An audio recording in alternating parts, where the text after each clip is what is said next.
Direct మ్యానుఫ్యాక్చరర్స్‌ని meet అయ్యి stock అది purchase చేయడానికి మచిలీపట్నం అయితే స్టార్ట్ అయ్యామండి. ఎంట్రన్స్‌లోనే బాబాగారి దర్శనం జరిగింది కాబట్టి అంతా బావుంటది. మంచి మ్యానుఫ్యాక్చరర్స్ దొరుకుతారని చెప్పి ఒక ట్రస్ట్ అయితే వచ్చిందండి. అండ్ అనుకున్న విధంగానే ఇక్కడ చాలా బావుంది. చూడండి జస్ట్ నార్మల్ ఇల్లులాగా ఉందా, ఇలా లోపలికెళ్తే ఒక పెద్ద షోరూమ్ ఉంటదండి. నాకైతే రియల్ గోల్డ్ షాప్‌కెళ్ళిన ఫీల్ అయితే వచ్చింది.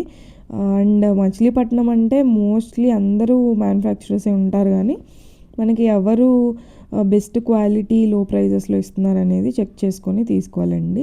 నాకు 1, 2 తిరగగానే ఒకళ్ళది బాగా నచ్చింది కానీ స్టిల్ నేను ఒక లిస్ట్ ప్రిపేర్ చేసుకున్న. ఆ లిస్ట్ మొత్తం అన్నీ తిరిగి చూసి కంపేర్ చేసుకొని తీసుకున్నానండి. అండ్ నేను వాళ్ళకి ముందే ఇన్ఫార్మ్ చేశాను.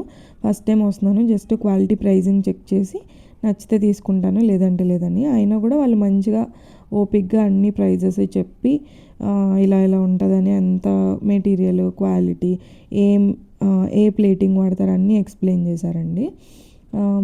వీళ్ళే ఎలా మ్యానుఫ్యాక్చరర్స్ అని అర్థమయ్యారంటే చూడండి ఎంత మంచి హెవీ స్టాక్ మెయింటైన్ చేస్తున్నారో. అండ్ అది కాక మీనాకరి పెయింటింగ్ కూడా జరుగుతుందండి.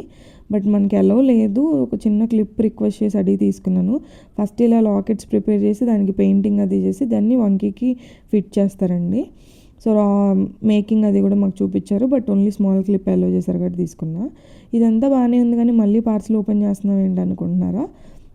యాక్చువల్గా నేను ఫస్ట్ పర్చేస్ చేసిన స్టాక్ అంతా ఆన్లైన్లో పెట్టకముందే రిలేటివ్స్ ఫ్రెండ్స్ వీళ్ళది తీసేసుకున్నారండి. సో అందుకని చెప్పి నేను మళ్ళీ పార్సిల్ ఇంకొకటి తెప్పించుకున్నాను. దీంట్లో అయితే చాలా యూనిక్ ఐటమ్స్ అన్నీ తెప్పించేసానండి. చూడండి బ్రేస్లెట్స్, కడాస్, చంపస్వరాలు, హారాలు, నెక్లెస్లు అన్ని మోడల్స్ అయితే వచ్చాయండి. బ్లాక్ బిట్స్లో అయితే నెంబర్ ఆఫ్ వెరైటీస్ అయితే తీసుకొచ్చాను. కింద డిస్క్రిప్షన్లో డీటెయిల్స్ ఉంటాయి. త్వరగా ఆర్డర్స్ అయితే ప్లేస్ చేసేసుకోండి. Thanks for watching.